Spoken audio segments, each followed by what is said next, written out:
Hi friends, I hope all of you are doing great. In this video, we are going to discuss electromagnetism portion of J syllabus. तो हम सारे chapters हमने यहाँ पे list बना दिए जो भी आपके इलेक्ट्रोमैग्नेटिज्म वाले पार्ट में आते हैं, जो बेसिकली आपका क्लास 12th के फिजिक्स का फर्स्ट पार्ट है. ओके, तो electrostatics, current, electricity, magnetism, EMI, alternating current, electromagnetic waves वगैरह सारी डिस्कशन हम यहाँ पे करेंगे चैप्टर वाइज कि आपको चैप्टर वाइज किन किन चीज़ों पे ध्यान देना है, कहाँ पे बच्चे अटकते हैं, किन किन टॉपिक्स पे इंपॉर्टेंट आपको स्पेशली ध्यान देना है, किन किन पे नहीं देना है, कौन कौन सी बुक्स आपको पढ़नी चाहिए, सारा डिस्कशन इस एक वीडियो में मिल जाएगा. ओके, आपको अगर अपनी जेईई प्रिपरेशन के लिए फ्री नोट्स चाहिए और इसी तरह की वीडियोस का आपको ब्लॉग फॉर्म चाहिए अगर कि रिटर्न फॉर्म में आप पढ़ना चाहते हो तो वो आपको अकेडमी ऐप पर फ्री में मिल जाएगा. लिंक डिस्क्रिप्शन में दिया हुआ है, अवश्य चेक करें after going to the video. आप अगर मुझसे पढ़ना चाहते हो from more toppers, from more IITians, from me specially, then you should definitely check out this app. यहाँ पे कोर्सेज भी आपको मिल जाएंगे जेईई प्रिपरेशन के लिए for all target years. You should check it out in the description section. One of the fastest ways, अगर आपका कोई चैप्टर कमजोर है, बैकलॉग चल रही है, तो इससे बढ़िया ऐप आपके लिए नहीं हो सकती है. ओके, तो चलिए शुरू करते हैं यार. अपन ये लिस्ट अपन देखते हैं क्या क्या आपको पढ़ना है यहाँ पे. तो सबसे पहले इलेक्ट्रोस्टैटिक्स. अरे हाँ, सब्सक्राइब अवश्य कर लेना, मैं इस तरह की बहुत सारी वीडियोस डालता रहता हूँ. ओके, तो आपको अपनी जेईई प्रिपरेशन में हेल्प मिलेगी. Subscribe and bell notice. सबसे पहला चैप्टर आता है इलेक्ट्रोस्टैटिक्स. अब इलेक्ट्रोस्टैटिक्स क्लास 12 के अंदर मैं कहूंगा फर्स्ट सबसे इंपॉर्टेंट चैप्टर है आपका फिजिक्स में, क्योंकि it is basically like NLM and rotation combined in the case of electromagnetism, right. क्योंकि इसके अंदर कितनी सारी चीजें आती है. पहला तो आपका कूलॉम्स लॉ वाला पूरा चीज आ गया, फिर आपका पोटेंशियल वाला पूरा कॉन्सेप्ट डिस्कशन हो गया, गॉस लॉ का पूरा डिस्कशन हो गया, कैपेसिटर का पूरा डिस्कशन हो गया, और इसके अलावा भी बीच बीच में कुछ चीजें और आती हैं, राइट. तो इसमें ये चारों पांचों चीजें सारी इंपॉर्टेंट है. कूलॉम्स लॉ हालांकि बच्चे कर लेते हैं क्योंकि उसमें कुछ ज्यादा कॉम्प्लिकेटेड नहीं है. अगर आपको ग्रेविटेशन आता है तो आप ये भी कर लोगे, नॉट वेरी कॉम्प्लिकेटेड, सिंपल चीज है, राइट. मतलब अगर आप 11th का ढंग से अगर आपने पढ़ा हुआ है मैकेनिक्स वगैरह तो आपको ये आ जाएगा. मैकेनिक्स नहीं पढ़ा हुआ है वो कैसे कवर करना है उसकी वीडियो में ऊपर लिंक कर दूंगा यहाँ पे, ठीक है. तो कूलॉम्स लॉ तो चलो आप कर लोगे, उसमें कुछ ज्यादा कुछ खास है नहीं. मेन है ये तीनों दिक्कतें. ओके, तो पोटेंशियल में बहुत ज्यादा बच्चे कंफ्यूज होते हैं कि भाई E equal to minus dV/dr का मीनिंग क्या होता है, पोटेंशियल क्या होता है, पोटेंशियल की वैल्यूज वगैरह, उसकी जो कैलकुलेशंस होती है, इक्विपोटेंशियल सरफेसेस वगैरह क्या होते हैं, इन पे कई बार कॉन्सेप्चुअल क्वेश्चन बन जाते हैं जेईई में जो आपको फंसाएंगे, राइट, स्पेशली एडवांस्ड के केस में. So it is very important कि आपको इस सब की थ्योरी बहुत अच्छे से पता हो. तो आप एचसी वर्मा रीड कर सकते हैं या एनसीईआरटी भी रीड कर सकते हो एक्चुअली, है ना. और एचसी वर्मा से ज्यादा मैं एनसीईआरटी को प्रेफर इसलिए करूंगा यहाँ पे बिकॉज एनसीईआरटी में जो क्लास 12th का पोर्शन है उसमें कई सारी बातें एचसी वर्मा में ऐसी दी हुई है जो जेईई सिलेबस से थोड़ी आउट जाती हैं. ओके, तो बुक्स का डिस्कशन हालांकि हम बाद में करेंगे, लेकिन पोटेंशियल पे आप ध्यान दें. जितनी भी वैल्यूज हैं, ओके, इलेक्ट्रिक फील्ड की भी, आपके पोटेंशियल की भी, वो आपको बहुत अच्छे से याद होनी चाहिए. अगर आपको नोट्स चाहिए जेईई के लिए फ्री तो ऐप पर जाना, वहां पे दिए हुए हैं, डिस्क्रिप्शन में लिंक है, वहां पे तुम फ्री में पढ़ना आराम से याद कर लेना, ठीक है, बट करना जरूर. Gauss law very very important. मैं यूजुअली डेरिवेशंस याद करने को नहीं बोलता हूं, लेकिन गॉस लॉ के केस में आपको डेरिवेशन सारी आनी चाहिए क्योंकि ये फंडामेंटल है. अगर आप वो डेराइव नहीं कर पा रहे हो यानी आपको गॉस लॉ भी नहीं आता है, ठीक है. तो गॉस लॉ प्लीज अच्छे से सीखो. Very very very one of the top 5 most important concepts in physics में कहूंगा इसको, राइट. तो आप इसको इजीली डेफिनेटली याद करें. कैपेसिटर, अगेन कैपेसिटर से देखो डायरेक्ट क्वेश्चन इतना ज्यादा भी शायद नहीं आएगा, लेकिन वो कंबाइन होकर आ जाता है कई बार करंट वगैरह के साथ ही. कैपेसिटर की चार्जिंग वगैरह हो रही है, इस पे क्वेश्चन आ जाते हैं. मेरे ईयर में जेईई एडवांस में सवाल आया था इस एग्जैक्ट टॉपिक पे, पैराग्राफ आया था, ठीक है. तो 2 क्वेश्चन आ गए थे इस चीज से केवल. तो कैपेसिटर वगैरह के बारे में आप जाने कि कैपेसिटेंस क्या होता है, चार्जिंग डिस्चार्जिंग हालांकि आप बाद में पढ़ेंगे, लेकिन वो आपके दिमाग में थोड़ा रहना चाहिए. कैपेसिटेंस एज अ होल होता क्या है, उसके फॉर्मूले, सर्किट एनालिसिस कैसे करते हैं, ये सारा सब आप थोड़ा सीखें. ओके, तो इलेक्ट्रोस्टैटिक्स थोड़ा लंबा है लेकिन डिफिकल्ट ज्यादा नहीं है. ये थोड़ा लंबा है, टॉपिक्स बहुत ज्यादा है, लेकिन ध्यान दें वर्थ इट है. काफी सवाल आएंगे और आगे भी ये काफी ज्यादा चैप्टर काम आएगा. Okay, so do study it with full dedication. Next आता है करंट इलेक्ट्रिसिटी. ये सेकंड मोस्ट इंपॉर्टेंट इसको मैं कहूंगा. ओके, इसके अंदर भी कई सारे टॉपिक्स है जो आपको बहुत अच्छे से आने चाहिए. तो इस चैप्टर की स्टार्टिंग में तो थोड़ी सी बकवास की जाती है कि भाई इलेक्ट्रॉन्स के थ्रू करंट कैसे बनता है, ड्रिफ्ट वेलोसिटी क्या होता है वगैरह वगैरह. यू कैन इग्नोर दैट, ठीक है. अब इग्नोर करने का मतलब ये नहीं कि उसको भूल जाना है. वो आपका बोर्ड एग्जाम में आ सकता है थोड़ा बहुत कि भाई कि आपको एक पैराग्राफ लिखने को बोल दे कि बताओ ड्रिफ्ट वेलोसिटी क्या होता है, बताओ कंडक्शन कैसे होता है, तो वो आप थोड़ा देख लीजिएगा. लेकिन इसमें जो फॉर्मूले दिए हुए हैं वो बहुत ज्यादा इंपॉर्टेंट है, क्योंकि कई बार फॉर्मूलों के बेसिस पे आप करंट वगैरह की वैल्यू निकाल सकते हो और फिर वो जाके आगे क्वेश्चन में यूज हो जाती है, राइट. तो डायरेक्ट क्वेश्चन कोई तुमसे ड्रिफ्ट वेलोसिटी का शायद ना भी पूछे, लेकिन ये काम आ जाते हैं. तो फॉर्मूले सारे दिमाग में होने चाहिए, भले ही थ्योरी तुम्हें समझ में ना आए. ओके, इंपॉर्टेंट देखो सब है, लेकिन मैं बता रहा हूँ कि यार अगर आपको इलेक्ट्रिसिटी में कोई एक टॉपिक आप स्किप करने का सोच सकते हो तो वो वाला थोड़ा आप थोड़ा सा स्किप उसकी थ्योरी वाला पोर्शन कर सकते हो, and that too for JEE, okay, board में वो आता है। नेक्स्ट अपना जो इक्विवेलेंट रेजिस्टेंस वाला जितने भी क्वेश्चन होते हैं कि भाई एक सर्किट दिया हुआ है, उसके अंदर 10-12 तरह के रेजिस्टेंस लगा दिए, सिमेट्री वाली सिचुएशंस है ना, ये सब आपके दिमाग में एकदम फिक्स होनी चाहिए कि अच्छा ऐसे ऐसे सॉल्व करके ये फटाक से आंसर लेके आ गए। अब यहाँ पे कई सारी कोचिंग्स में बहुत ही ज्यादा डेप्थ में जाके बातें की जाती है कि स्टार डेल्टा और पता नहीं क्या क्या लगाया जाता है। मैंने तो कभी वो याद नहीं किया और मेरे से सारे क्वेश्चन हो जाते थे। ठीक है, आपको आना क्या चाहिए, सिमेट्री कैसे यूज करनी है और बेसिक जो अपना केवीएल केसीएल कहता है वो। Okay, which brings me to the next point, KVL KCL and circuit analysis. ये आपका बहुत ज्यादा स्ट्रांग होना चाहिए। ठीक है, अगर आपको इस पूरे चैप्टर में कोई दो चीज सीखनी है, ये सीख लेना कि भाई अगर आपको मैं कोई सा भी सर्किट बना दूं, कितना भी भीषण हो, उसके अंदर क्या आप केवीएल केसीएल लगा के उसको एनालाइज कर सकते हो। ओके, आपको ये स्टार डेल्टा और ये सब अगर याद नहीं भी हो, ये आपको आना चाहिए, तो आप सारा स्टार डेल्टा सब बना लोगे। इसके अलावा आपको मैं कोई भी सर्किट के अंदर बोलूं कि भाई इस ब्रांच में क्या पोटेंशियल है, क्या आप बता सकते हो कैलकुलेट करके। आपको बोलूं कि भाई इसमें कितना करंट जा रहा है, ये क्या शॉर्टिंग वगैरह जितनी भी सारी सब होती है, सारा आपके दिमाग में एकदम फिक्स होना चाहिए। ठीक है, ये नॉन नेगोशिएबल है, it is as important as जो एनएलएम में आप नहीं करते फ्री बॉडी डायग्राम, ये उतना फंडामेंटल चीज है। राइट, तो ये आप अच्छे से पढ़ेंगे। सेकंड, ये दोनों चैप्टर मैं कहूंगा सबसे ज्यादा इंपॉर्टेंट इस पूरी लिस्ट के अंदर। ठीक है, तो आप इसको पढ़ें अच्छे से। ओके, ये चैप्टर से अगर डायरेक्ट क्वेश्चन नहीं भी आएगा ना करंट से, तो वो मिक्स होकर कहीं ना कहीं घुस जाएगा। जैसे हमारे साल में आपको बताया ना कि उन्होंने ये कैपेसिटेंस के साथ मिक्स करके एक पैराग्राफ बना दिया था, कभी को एलसीआर सर्किट के साथ बना देंगे, क्योंकि आप इसके आगे की चीज कर ही नहीं सकते अगर आपको करंट नहीं आता है तो। ठीक है, तो आप इसको पढ़ें। मैग्नेटिज्म अगेन अगर अनदर वेरी ह्यूज पोर्शन, इसमें भी 3-4 तरह की चीजें होती है।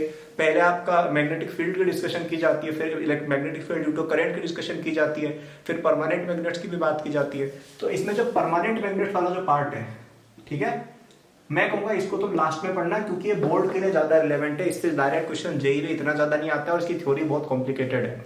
तो पढ़ना देखो सब है, लेकिन ये आप थोड़ा लास्ट में प्रायोरिटाइज कर सकते हैं। सबसे इंपॉर्टेंट क्या है, बी ड्यू टू आई। ठीक है, magnetic field due to a current. ठीक है, इसमें जितने भी आपके सवाल होते हैं कि भाई ये तार है, यहाँ पे कितना मैग्नेटिक फील्ड वगैरह होगा, मैंने शायद उल्टा वाला बना दिया। ठीक है, ये सारा सब आपको याद होना चाहिए कि भाई कैसे निकलता है, डेरिवेशन कैसे होता है। It is the equivalent of Gauss law in a certain way. Okay, Ampere's law वगैरह की सारी चीजें हो गई। आपका बायोट-सावर्ट लॉ, हालांकि बायोट-सावर्ट लॉ पर डायरेक्ट क्वेश्चन तो मुझे नहीं लगता कभी पूछेगा ज्यादा, क्योंकि थोड़ा कॉम्प्लिकेटेड हो जाता है, लेकिन नॉनदलेस आपको लॉ पता होना चाहिए। कई बार डायरेक्शन वगैरह के सवाल ही आपसे पूछ लेंगे। ओके, आपका जो साइक्लोट्रॉन वगैरह की फंक्शनिंग होती है कि भाई यहाँ पे मैग्नेटिक फील्ड है, इसने इलेक्ट्रॉन डाल दिया, बताओ रेडियस कितना होगा, ये कितना होगा, वो कितना होगा। Motion of a charge in magnetic field, basically combined magnetic and electric field, ये सारे सब जितने भी कॉन्सेप्ट्स हैं इनके आपकी बहुत अच्छी प्रैक्टिस होनी चाहिए। इन सब पे काफी ज्यादा दबा के सवाल आते हैं। ठीक है, तो ये सारे इंपॉर्टेंट टॉपिक्स मैंने बता दिए। इसमें परमानेंट मैग्नेट्स वाला थोड़ा थ्योरेटिकल है और थोड़ा सा ये मतलब लेस रिलेवेंट आप कह सकते हो from objective exam point of view. अब देखो क्वेश्चन तो आ सकता है, लेकिन अगर आपको मैग्नेटिज्म में केवल एक ही टॉपिक पढ़ना है तो मैं कहूंगा magnetic field due to current पे आप ध्यान देंगे, ये सब फिर भी आप एक बार इग्नोर कर सकते हो। ओके, नेक्स्ट आता है ईएमआई। अगेन इंपॉर्टेंट चैप्टर है, सारे ही इंपॉर्टेंट है, मुझे पता है आपको, मैं कह रहा हूँ सारे इंपॉर्टेंट है क्योंकि है। ओके, ईएमआई अगेन ये रिलेटिवली इजी चैप्टर है, मतलब ये तीनों चैप्टर्स है ना, इसमें इलेक्ट्रोस्टैटिक्स को मैं हार्ड बोलूंगा, मैग्नेटिज्म भी आप हार्ड कह सकते हो, क्योंकि ईएमआई इतना ज्यादा डिफिकल्ट नहीं है, क्योंकि ईएमआई के अंदर आप पहले की चीजें अगर समझ चुके हो ना तो आपसे हो जाएगा EMI, it will not be very difficult for you. तो ठीक है, इसमें ज्यादा कॉन्सेप्ट भी नहीं है एक्चुअली, तो आप पढ़ लीजिएगा भाई, थोड़े बहुत क्वेश्चन प्रैक्टिस कर लेना, हो जाएगा। Okay, HC Verma is a good resource here, आप वो पढ़ें। बाकी ठीक है, ईएमआई उसमें कुछ ऐसा स्पेसिफिकली नहीं है कि भाई मुझे बताना पड़े, आप कर लीजिएगा, प्रैक्टिस हो जाएगा। Okay, others. अब अदर्स वाला चैप्टर जो है, इसमें बेसिकली आपका एसी और आपका इलेक्ट्रोमैग्नेटिक वेव्स आ गया। ठीक है, ईडब्ल्यू चलो ठीक है, तो एसी और ईएम वेव्स कहते हैं उसको। हाँ, एसी और इलेक्ट्रोमैग्नेटिक वेव्स मोस्टली इतने डिफिकल्ट चैप्टर नहीं है, इसके अंदर सवाल यूजुअली जेईई मेन से आता है। हालांकि रिसेंटली इलेक्ट्रोमैग्नेटिक वेव्स को एडवांस के सिलेबस में भी ऐड कर दिया गया है, starting from JEE 2023 batch. Okay, तो फ्यूचर में कोई देख रहा है तो उसके लिए तो होगा ही है, लेकिन ये बात आप ध्यान में रख सकते हैं। तो ये आपको पढ़ने हैं। अगेन इसके अंदर एक बहुत इंपॉर्टेंट बात, थ्योरी में बहुत ज्यादा डेप्थ में घुसना इज नॉट रिकमेंडेड। आप एनसीईआरटी का थ्योरी पढ़ें, बहुत अच्छी बात है, और वो पढ़ना भी चाहिए, क्योंकि वो बोर्ड में भी आएगा और उससे कई बार डायरेक्ट सवाल भी आएंगे, क्योंकि ईएमएस में आपको यूजुअली थ्योरेटिकल सवाल ही पूछा जा सकता है, उसमें अगर ज्यादा कैलकुलेशन में जाएंगे ना तो वो बहुत फिर आउट ऑफ द स्कोप चीजें चली जाती है। राइट, तो आप इसके अंदर बहुत ज्यादा जिस दिन घुस जाओगे, रिसर्च करने लग जाओगे ना जिस दिन ईएमएस पे, उस दिन तुम्हारा टाइम वेस्ट होने लग जाएगा, क्योंकि एनीवे इनसे एक सवाल आएगा मैक्स, और इतना ज्यादा आप इसको टाइम ना दें। न्यूमेरिकल सिंपल है, न्यूमेरिकल इसमें 3 4 5 तरह के हैं, वो आप देख सकते हैं। इतना ज्यादा कुछ है नहीं इसके अंदर, मतलब बस थ्योरेटिकल थोड़ा ज्यादा है ये, स्पेशली ईएम वेव्स, तो वो आप एनसीईआरटी से पढ़ लीजिएगा, nothing much to be said here. Okay, तो ये मैंने आपको एक रफ आइडिया दे दिया है सारे चैप्टर्स का, ये भी हो गया अपना, है ना। तो ये पोर्शन इंपॉर्टेंट है ओवरऑल, ठीक है। ज्यादा चैप्टर इसमें मैंने क्या कंबाइन करके लिखे हैं, बाकी यहाँ पे जैसे इसको 3 चैप्टर बना सकते हैं, इसको भी 2 चैप्टर बना सकते हैं, तो वैसे करके इसको भी 2 बना सकते हैं, तो वैसे लिस्ट लंबी हो जाती। सो आई कंप्रेस देम इनटू 5, तो ताकि थोड़ा आपको इजी और अचीवेबल गोल लगे। तो थोड़ा टाइम दो, इनमें टाइम लगेगा, आपको टाइम देना भी चाहिए। ओके, हर चैप्टर को थोड़ा धीरे धीरे चलो, डाइजेस्ट करते हुए चलो। ऐसा मत करना कि इलेक्ट्रोस्टैटिक्स क्लियर नहीं हुआ और तुम यहाँ जंप कर गए, है ना। एकदम लाइन में चलना है और डाइजेस्ट करते हुए चलना है, ठीक है। ऐसे कोई जल्दबाजी नहीं मचानी अपन को कि भाई बहुत ही एकदम हड़बड़ी में हम कवर करें। और अगर जल्दी कवर करना है उसके बारे में भी मैं आपको बताऊंगा क्या करना है। बुक्स, ठीक है। तो बुक्स में देखो 2 बुक्स तो हर बच्चे को करनी रहती है। एक एनसीईआरटी हर बच्चा पढ़ेगा, ये मैं कितनी बार बोल चुका हूँ। NCERT is the most important book for JEE preparation, JEE Main हो भले जेई एडवांस्ड हो, सच में मजाक नहीं कर रहा हूँ यहाँ पे। Okay, one of the most important books है ये, तो इस पे तो आपको पढ़ना ही पढ़ना है।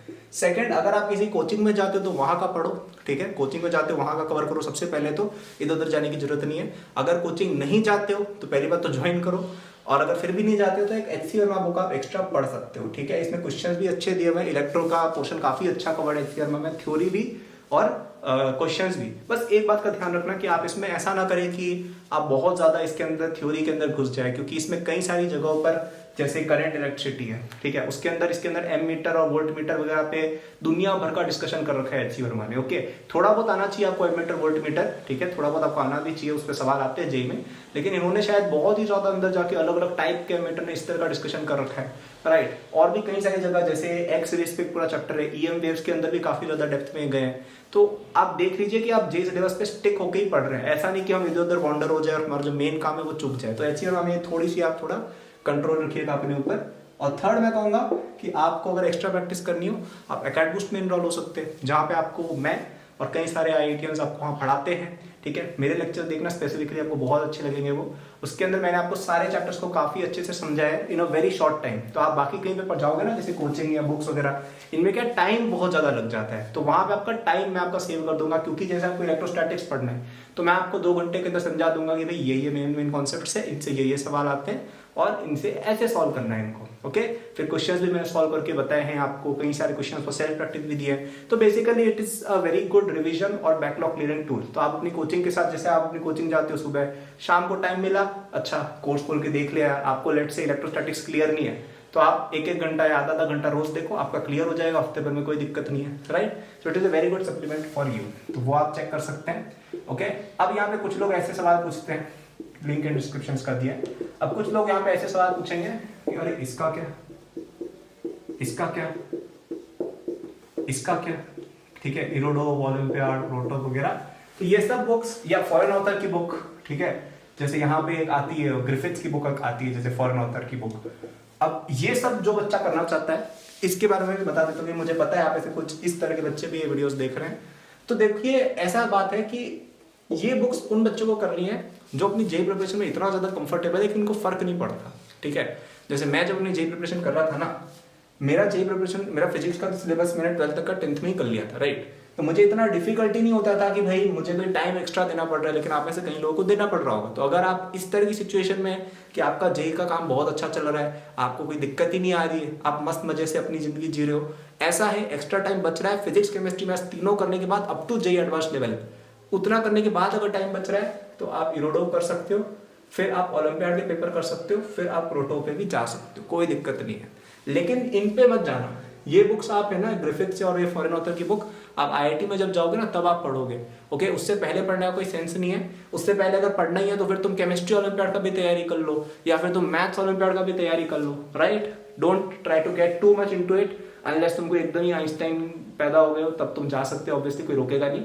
मैंने पर्सनली थोड़ी बहुत फॉरेन ऑथर्स की बुक्स पढ़ी थी, otherwise stick to what I have said here, ठीक है। एनसीईआरटी और कोचिंग सबसे इंपॉर्टेंट, एनसीईआरटी एंड कोचिंग ये तो अपना मेन मटेरियल रहेगा।